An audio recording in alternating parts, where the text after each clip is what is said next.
Hey everybody, it's Claudia. So as you guys can see from the title right there, I'm going to be doing another DIY for you today, and the DIY I'm going to be showing you how to do is this Brandy Melville inspired wooden room sign.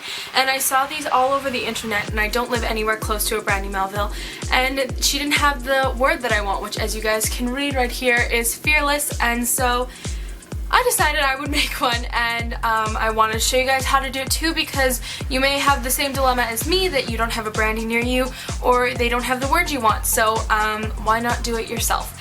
All of the supplies you'll need and everything I go through on the video, if you want to read about it, will be on my blog, and that'll be linked below. But if you want to see how to do it, you can watch this video. Let's just get into the DIY, and I hope you guys like it. So the first thing you're going to want to do is cover your workspace with some sort of newspaper or paper that you don't mind getting dirty, because it can get a little messy working with paint. The next thing you're going to want is your board. Mine is 6 inches by 20 inches, and it came with the holes already drilled in them. So I'm going to be hanging mine, but you can always just not hang it, or you can have a parent or supervising person help you with a drill if you have one at home. For supplies, you're going to need paint brushes or sponge brushes. I'm choosing sponge brushes for this. You're going to need masking tape. You'll need some paint of your choice. Acrylic is best. You'll need a ruler, a pencil, an X-Acto knife to cut out some letters. You're going to need your letters and your heart that will turn into your stencil. You're going to need some wire and a self-healing cutting mat or cardboard to use your X-Acto knife on, and some scissors. First thing you're going to want to do is measure out the black border. So I am doing 1.5 centimeters border around the whole thing, which is equal to about 1.5 inches as well. But you just want to do that around your whole board to make it sectioned off. And then you're going to want to take your masking tape and tape it down to create a straight line that you can paint over with your black paint. And again, you're going to want to just do that around the whole board, as you'll see in a second.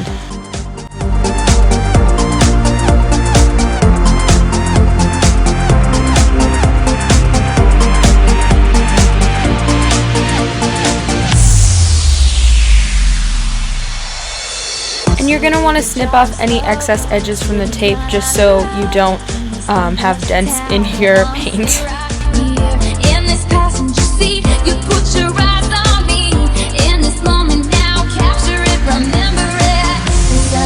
Now is the fun part. You get to paint in your black border. So I'm using golden acrylics paint in carbon black for this step. You can use any black paint that you want. I'm sure any black paint will work. Just make sure it's either all surface, like it works on all surfaces, or it's made especially for wood.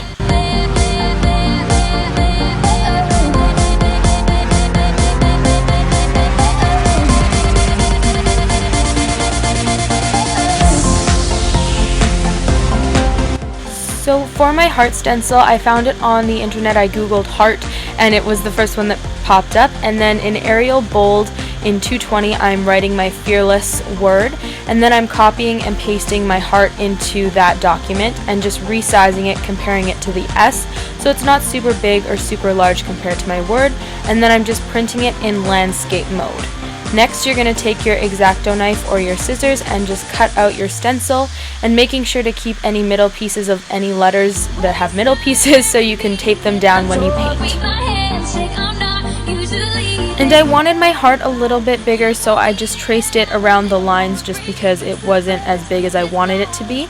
And then you're going to want to put down your stencil onto your board and cut off any excess paper that may overlap with another part of the stencil.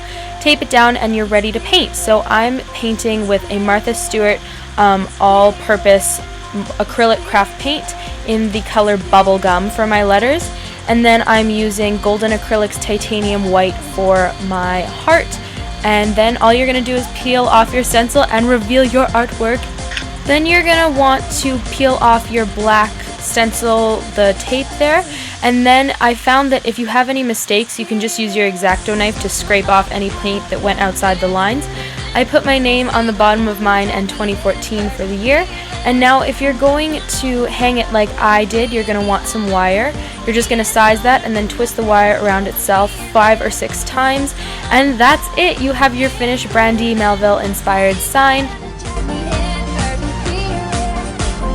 So that was how to make your own Brandy Melville inspired sign. If you guys did like this DIY, definitely give it a thumbs up so I know to do more videos like this. And if you like my videos in general, I'd love if you subscribe, because if you do, you'll be the first to know when I put out a new video. And all my other social media links are in the down bar as well if you guys want to check me out on any of those. I hope you guys have a great weekend, and I will see you very soon with my next video. Bye!